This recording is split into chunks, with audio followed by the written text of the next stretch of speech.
কথা বন্ধু audio book চ্যানেলে আমাদের আজকের পরিবেশনা তাসলিমা নাসরিনের লেখা উপন্যাস শোধ এর 18তম পর্ব।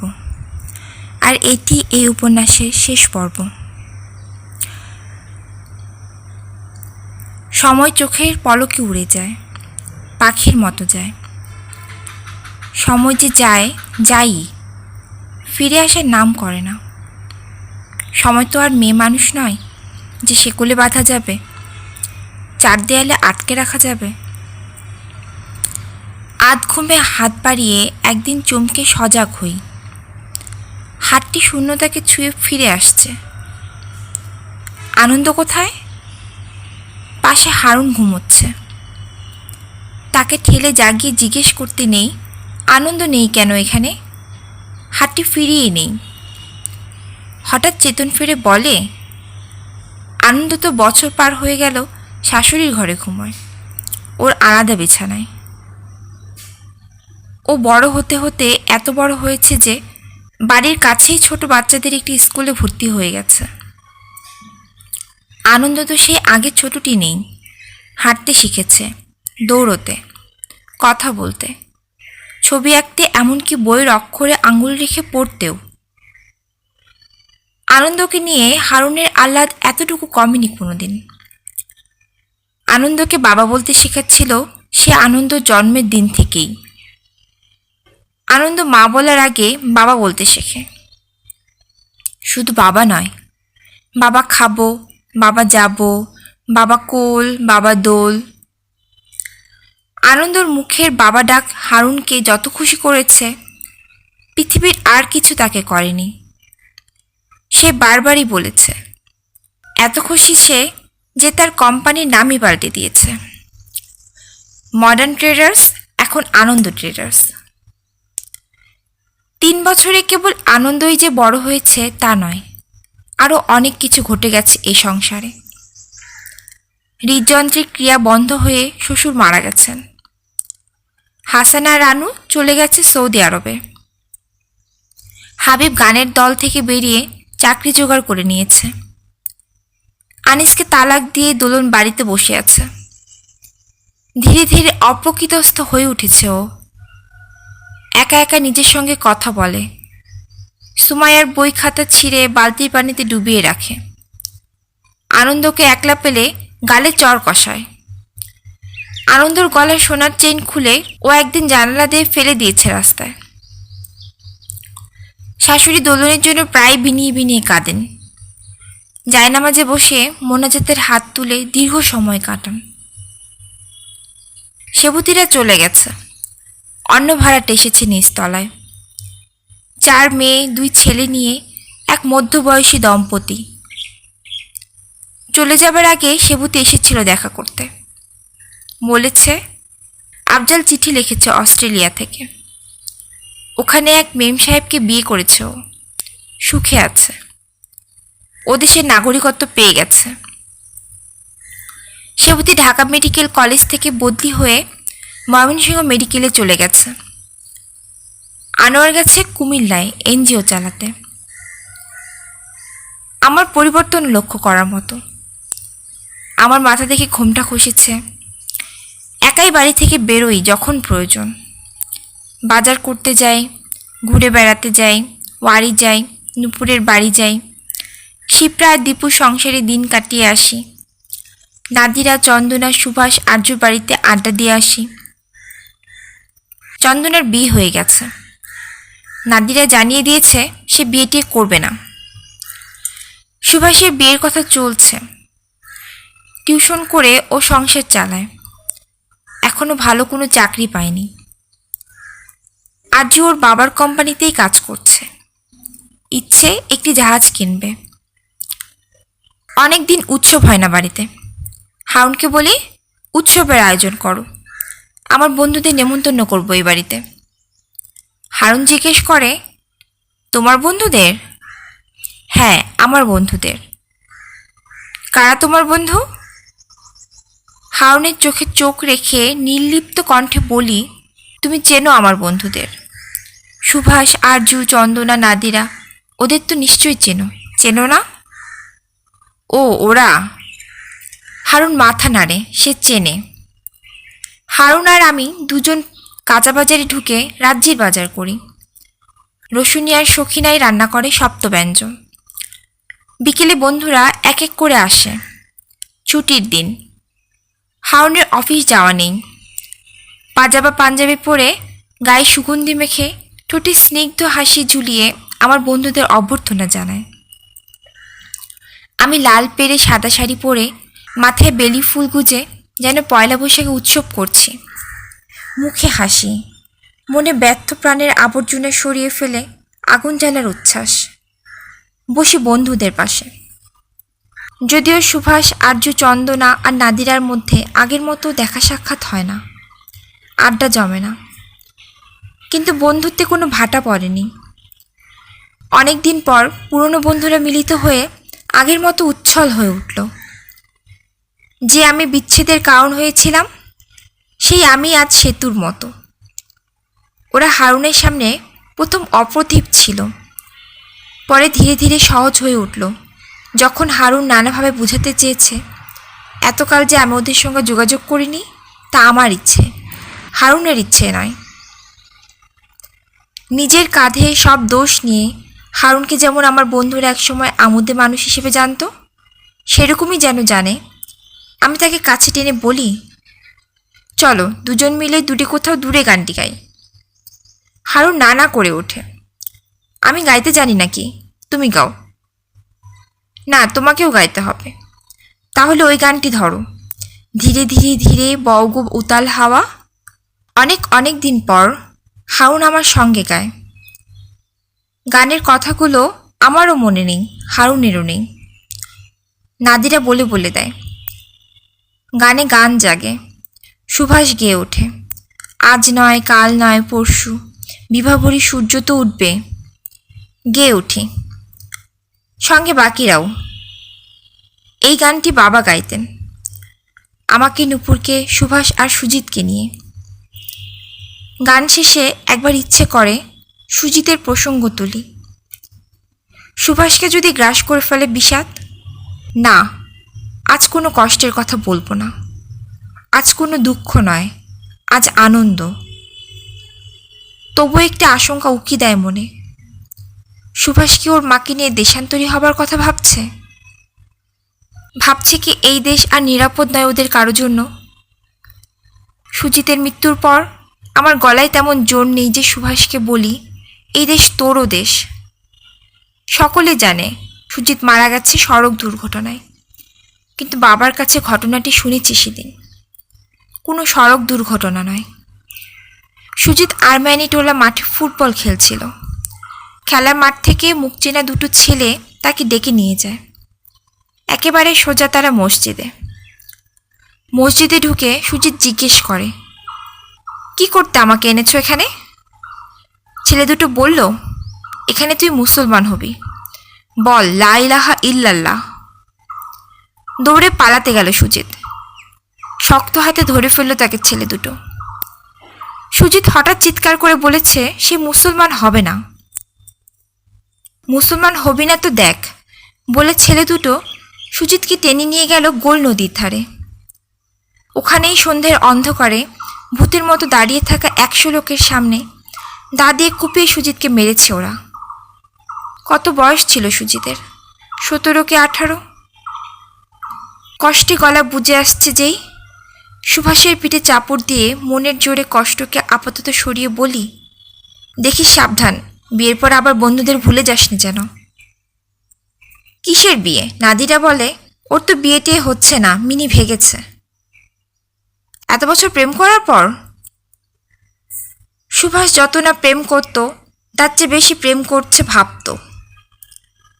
কষ্ট লুকাতে আমি আর কি পারি, সুভাষ আমার চেয়ে অনেক পারে। সুজিত কি করে মারা গেছে এ কথা একবারও আমাকেও বলেনি।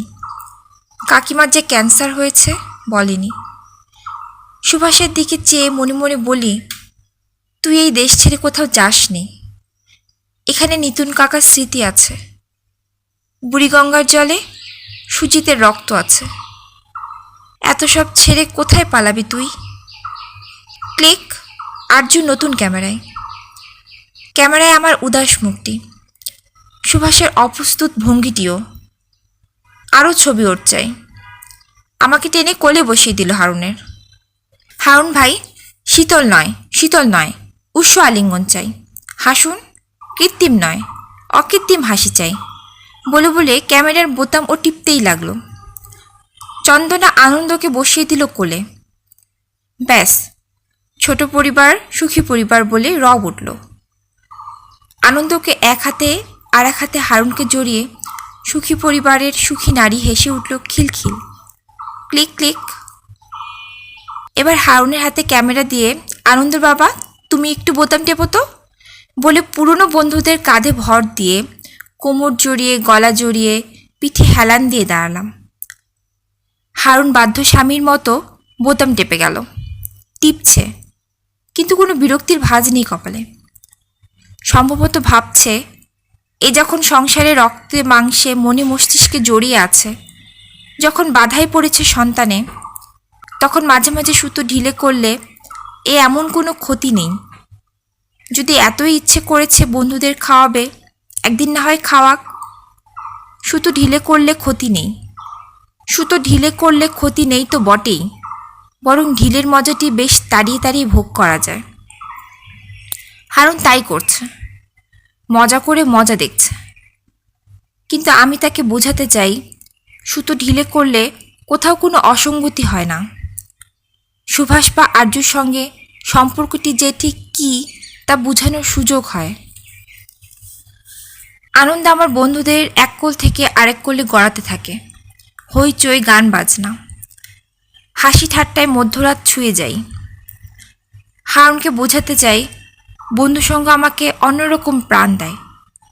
আমি যে আমি তা অনুভব করি, এবং এই অনুভবের প্রয়োজন আছে জীবনে। বোঝাতে চাই, স্বামী সন্তান সংসারের বাইরেও মানুষের একটি জীবন আছে, যে জীবনের মূল্য অনেক। খাওয়া দাওয়া শেষে যখন চা পান করছে সবাই, আর গল্প করছে রাজনীতি, অর্থনীতি, ব্যবসা বাণিজ্য, চাকরি বাকরি, সমাজ সংসার ইত্যাদি, সবাইকে থামিয়ে আমি দাঁড়াই, বলি, আমার প্রিয় স্বামী এবং প্রিয় বন্ধুরা, আমার কিছু জরুরি কথা আছে, কিছু চমকও আছে।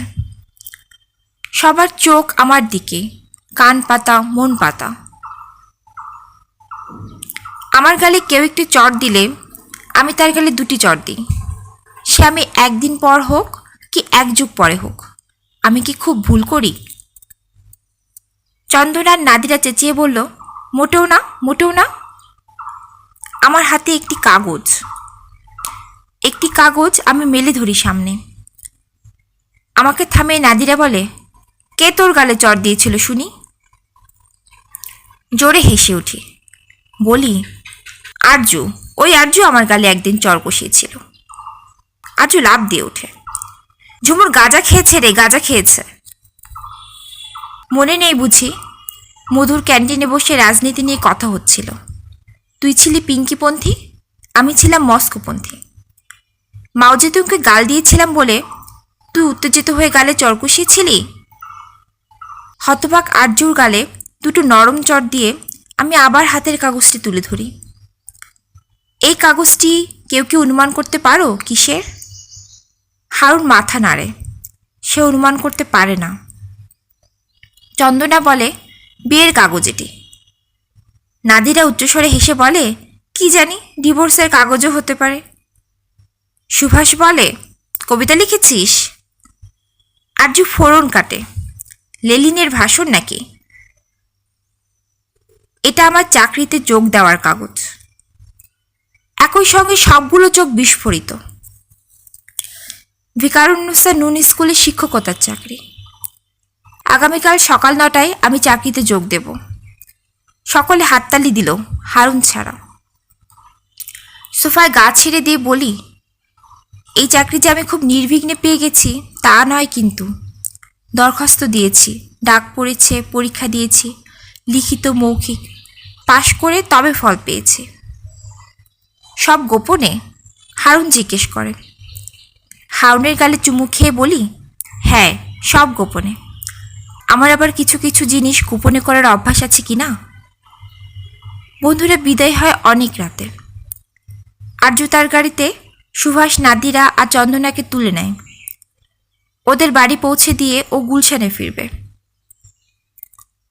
শুতে এসে হাওন আমাকে জিজ্ঞেস করে, আমাকে আগে বলনি কেন চাকরির কথা? বলিনি চমকে দেব বলে। এমন একটি জিনিস তুমি চমক হিসেবে নিয়েছ। তুমি তো চমকেছ, তাই না? আমি যে গোপনে গোপনে কত কিছু করে ফেলতে পারি সেদিকে অবাক হওনি? একটি চর খেলে দুটি চর দাও, ব্যাপারটা কি? কি বোঝাতে চেয়েছ? একটু সময় নিয়ে উত্তর দিতে। হাওনের ঔৎসুক্য আমাকে ঠেসে ধরে।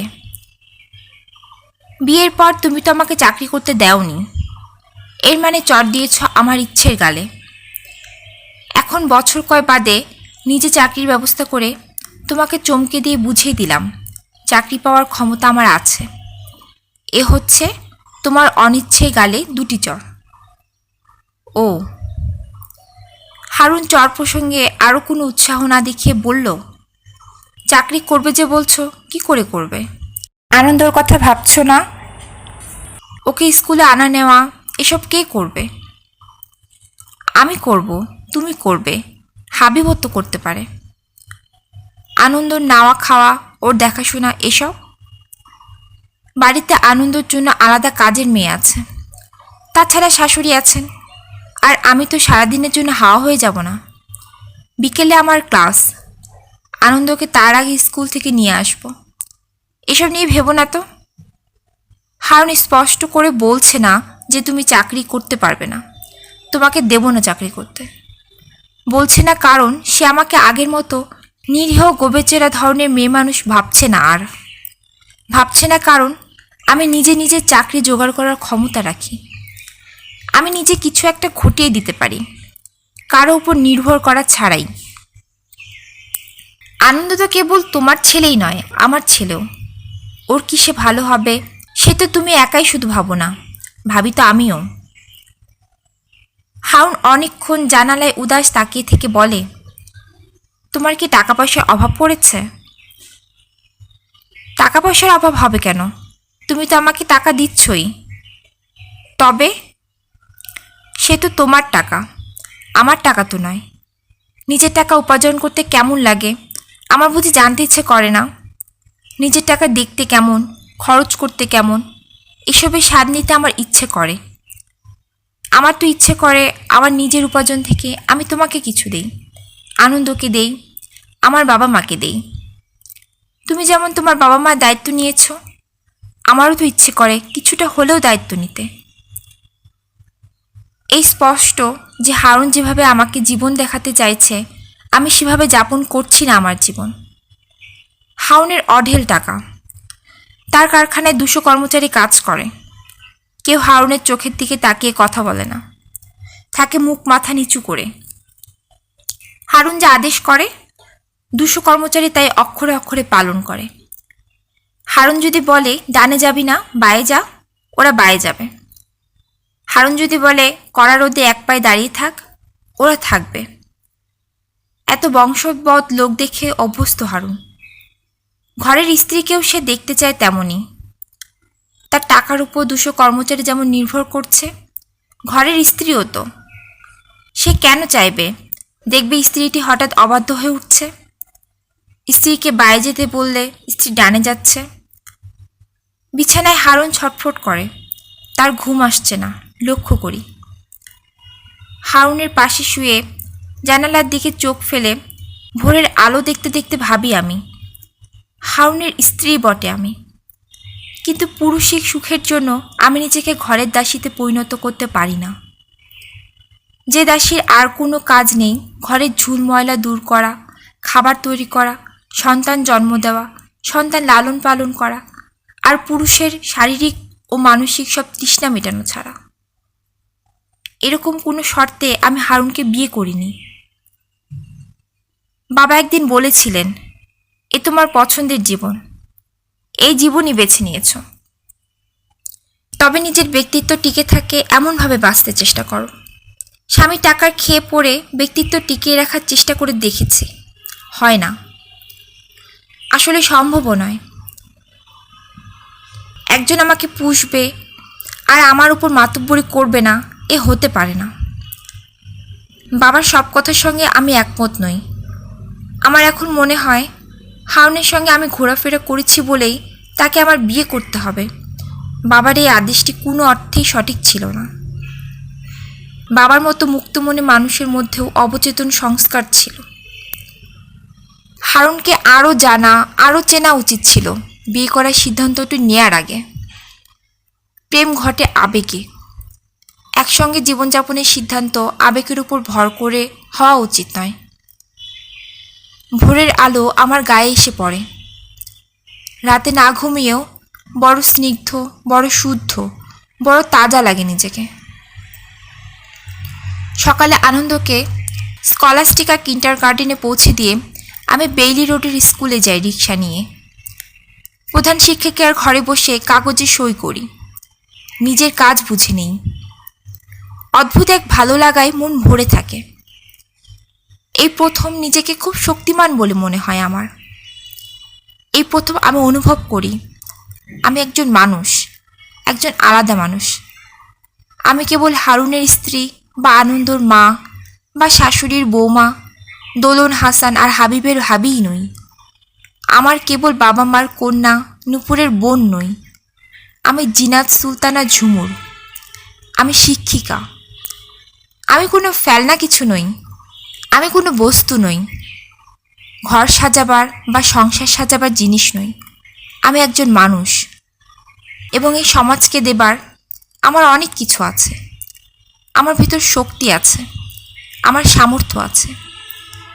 মাথায় ঘোমটা পরে সারাদিন স্বামী আর তার আত্মীয়দের সেবা করলে স্বামী এবং আত্মীয়দের লাভ হয় বটে। আমার কি হয় ক্ষতি ছাড়া? আমি এখন নিজের পায়ে দাঁড়াবো। হারুন জানবে আমি এখন তার অনেক নিষ্ঠুরতা আর মেনে নেব না।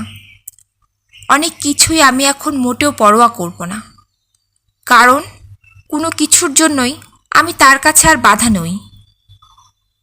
নিজের জীবনযাপনের ব্যবস্থা আমি এখন ইচ্ছে করলেই করতে পারি।